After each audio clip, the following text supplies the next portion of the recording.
Salve, minha gente! Sejam bem-vindos a mais um Bíblia para Preguiçosos. Eu sou Eric Camacho e no vídeo de hoje nós daremos continuidade à leitura do livro do Ezequiel. Se você está comigo, por favor, assista ao vídeo até o fim, deixe o seu like e inscreva-se no canal. Capítulo 39. Criatura humana, profetize contra Gog. Assim diz o Senhor. Eu estou contra você, Gog, chefe e cabeça de Mozoque e Tubal.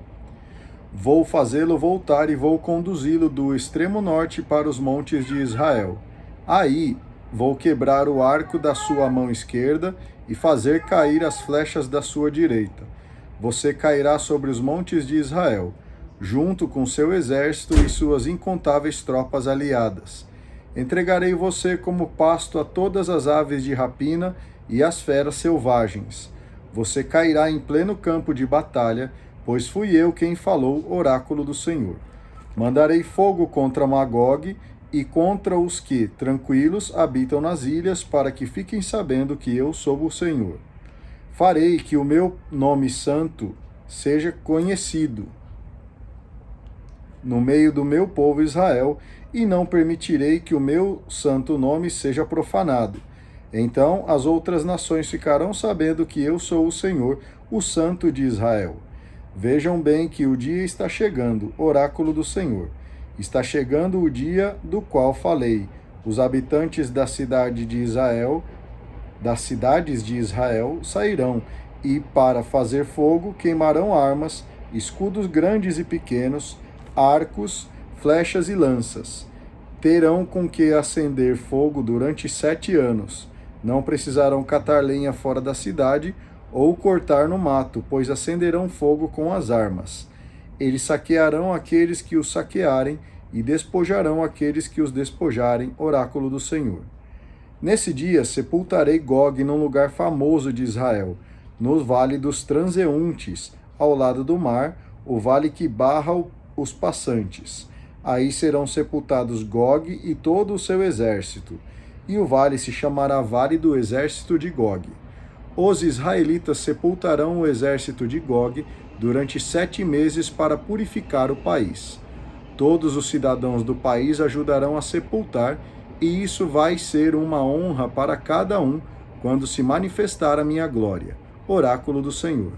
Será nomeada uma patrulha que deverá percorrer o país e sepultar os que tiverem ficado sem sepultura, para purificar o país.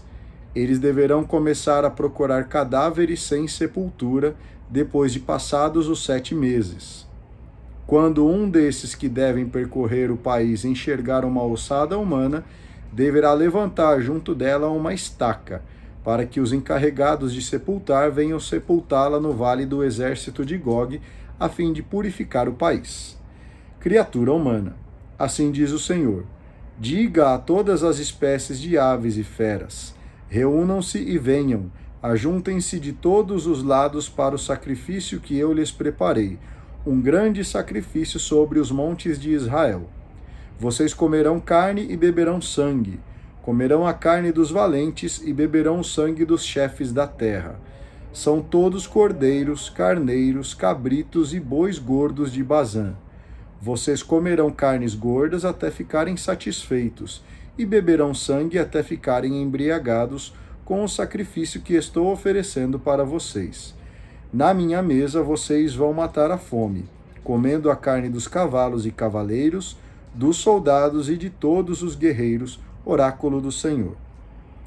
Vou manifestar a minha glória entre as nações, e todas as nações verão o julgamento que eu vou executar e a mão que colocarei sobre elas. Desde esse dia e para todo sempre, a casa de Israel ficará sabendo que eu sou o Senhor, o seu Deus. Resumo da mensagem de Ezequiel. As outras nações ficarão sabendo que a casa de Israel foi para o exílio por causa do seu próprio pecado. Eles foram infiéis comigo, e por isso eu afastei deles o meu rosto, entregando-os em mãos de seus inimigos. Foi assim que eles caíram mortos pela espada, para castigá-los por seu descaramento e por seus crimes. Afastei deles o meu rosto. No entanto, assim diz o Senhor, agora vou mudar o destino de Jacó. Vou tratar com misericórdia a casa de Israel, porque sou ciumento do meu santo nome. Quando os israelitas estiverem morando tranquilamente em sua terra, sem ninguém para os incomodar, eles se envergonharão de todas as revoltas que cometeram. Quando eu os trouxer de volta do meio dos outros povos e os reunir dos países de seus inimigos e manifestar neles a minha santidade aos olhos de muitas nações, eles ficarão sabendo que eu sou o Senhor, o Deus deles. Eu os exilei entre as nações, mas agora eu os reúno de novo na sua própria terra, sem deixar ninguém de fora. Nunca mais esconderei deles o meu rosto, porque vou derramar o meu espírito sobre a casa de Israel, oráculo do Senhor. Início da quinta parte, no meio do seu povo. Capítulo 40, a cidade sobre o monte. No dia 10 do começo do ano 25 do nosso exílio, ou seja, 14 anos depois da tomada de Jerusalém, exatamente nesse dia, a mão do Senhor pousou sobre mim, levando-me para Jerusalém. Através de um êxtase, o Senhor me levou para a terra de Israel e me fez pousar num monte muito alto, sobre o qual havia uma cidade construída do lado sul. Ele me fez entrar na cidade e eu encontrei aí um homem que parecia de bronze. Tinha na mão um cordão de linho e uma vara de medir. O homem estava de pé junto ao pórtico. Ele me disse: criatura humana, olhe e ouça bem, preste atenção a tudo o que lhe vou mostrar, pois você foi trazido aqui para que eu lhe mostrasse tudo. Depois você contará para a casa de Israel tudo o que viu. A muralha externa. Havia uma muralha externa que cercava o templo por todos os lados. O homem tinha na mão uma vara de medir de 6 côvados, de côvados equivalentes a 1 côvado e 1 palmo cada um. O homem mediu a muralha com a vara. Tinha 3 metros de espessura e 3 metros de altura. O pórtico oriental. O homem foi até o pórtico, cuja frente olha para o leste. Subiu os degraus e mediu o limiar do pórtico. Tinha 3 metros de profundidade. O cubículo tinha 3 metros de comprimento e 3 de largura. O pilar entre os cubículos tinha 2,5 metros. O limiar do pórtico junto ao vestíbulo do pórtico para o lado de dentro tinha 3 metros. Mediu o vestíbulo do pórtico do lado de dentro e deu 3 metros. Em seguida, ele mediu o vestíbulo do pórtico, 4 metros, e o seu pilar, 1 metro. O vestíbulo do pórtico ficava do lado de dentro. Os cubículos do pórtico oriental eram 3 de um lado e 3 do outro, todos com a mesma medida. Os pilares tinham também a mesma medida, tanto de um lado como do outro. Depois, o homem mediu a entrada do pórtico, tinha 5 metros de largura. O comprimento do pórtico media 6,5 metros. Diante dos cubículos havia um parapeito de 0,5 metro, tanto de um lado como do outro. O cubículo tinha 3 metros de cada lado. Mediu também a largura do pórtico do fundo de um cubículo até o fundo do outro. Era de 12,5 metros, com uma entrada em frente da outra. O vestíbulo que ele mediu tinha 10 metros. O pátio cercava o pórtico de todos os lados, desde a fachada do pórtico junto à entrada até a frente do vestíbulo do pórtico interior, eram 25 metros. Havia janelas com grades nos cubículos e sobre os seus pilares, voltadas ao redor para o interior do pórtico. Também havia janelas iguais em torno do vestíbulo e palmeiras sobre os pilares. O pátio externo. Depois o homem conduziu-me para o pátio externo, onde havia câmaras abertas e um pavimento em torno do pátio. Havia ao todo 30 câmaras. Ao lado dos pórticos ficava o pavimento, correspondendo à profundidade dos pórticos. Esse era o pavimento inferior. Em seguida, ele mediu a largura do pavimento desde a fachada do pórtico inferior até a fachada do pátio interno. Pelo lado de fora eram 50 metros. O pórtico do lado norte. Depois ele mediu o comprimento e a largura do pórtico que olhava para o norte, junto ao pátio externo. Os seus cubículos eram 3 de cada lado. Seus pilares e vestíbulos tinham a mesma medida que o primeiro pórtico, isto é, 25 metros de comprimento e 12,5 metros de largura. Suas janelas, o vestíbulo e as palmeiras tinham as mesmas dimensões que os do pórtico que olhava para o oriente. Subia-se até ele por 7 degraus, e o seu vestíbulo ficava voltado para dentro. O pátio interno tinha um pórtico fronteiro ao pórtico que olhava para o norte e ao pórtico que olhava para o oriente. Ele mediu a distância que havia de um pórtico até o outro. Era de 50 metros. O pórtico do lado sul. O homem conduziu-me para o lado sul, onde havia um pórtico voltado para o sul. Ele mediu seus cubículos, pilares e vestíbulos, que tinham a mesma dimensão. O pórtico e o vestíbulo tinham janelas ao redor com as mesmas medidas que as outras, isto é, 25 metros de comprimento e 12 metros e meio de largura.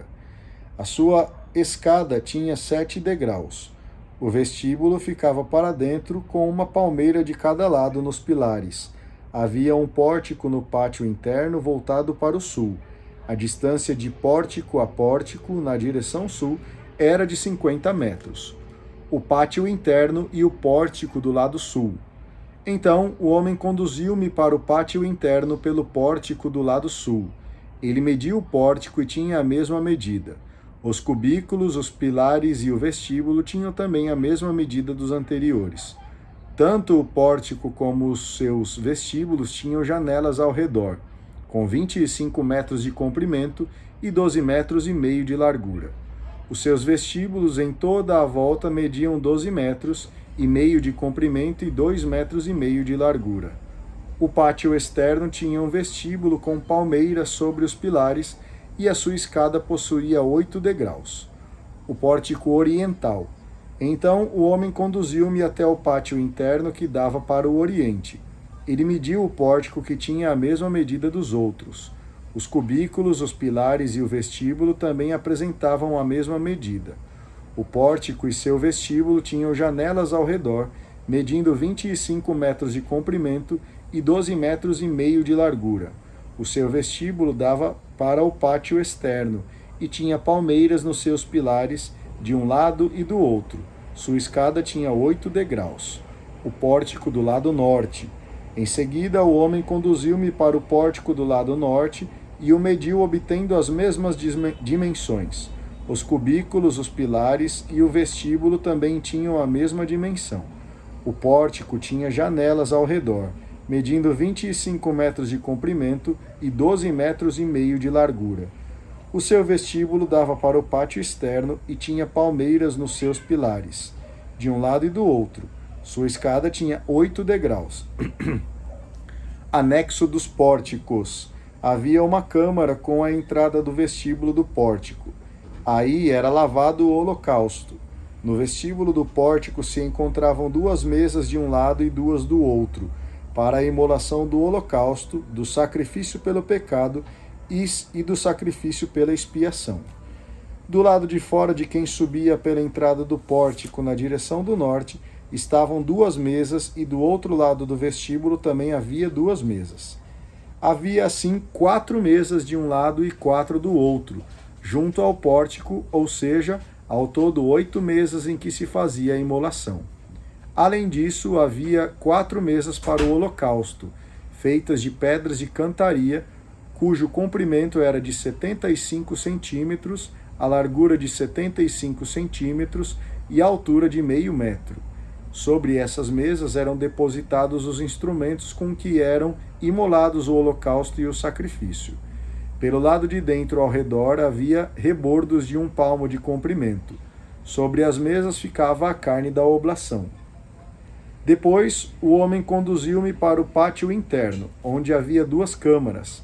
Uma do lado do pórtico norte olhava para o sul, a outra do lado do pórtico sul olhava para o norte. O homem disse-me: essa câmara, que olha para o sul, é reservada aos sacerdotes que fazem o serviço do templo. A câmara que olha para o norte pertence aos sacerdotes que fazem o serviço do altar. Eles são filhos de Sadoc, que, dentre os filhos de Levi, se aproximam do Senhor para o servirem. Ele mediu em seguida o pátio. Era quadrado e tinha 50 metros de comprimento por 50 de largura, e o altar ficava diante do templo. O vestíbulo do templo. Depois o homem conduziu-me para o vestíbulo do templo e mediu os pilares do vestíbulo. Tinha 2,5 metros de um lado e 2,5 metros do outro. A largura do pórtico tinha 1,5 metros de um lado e do outro. O comprimento do vestíbulo era de 10 metros e a largura media 6 metros. Havia 10 degraus para subir até ele. Junto aos pilares havia colunas, uma de cada lado. Muito bem, eu agradeço a você que acompanhou essa longa leitura aqui comigo. A gente se vê no vídeo de amanhã. Por favor, deixe o seu like, inscreva-se no canal e faça um comentário. Um grande abraço e que o Senhor continue te abençoando. Tchau!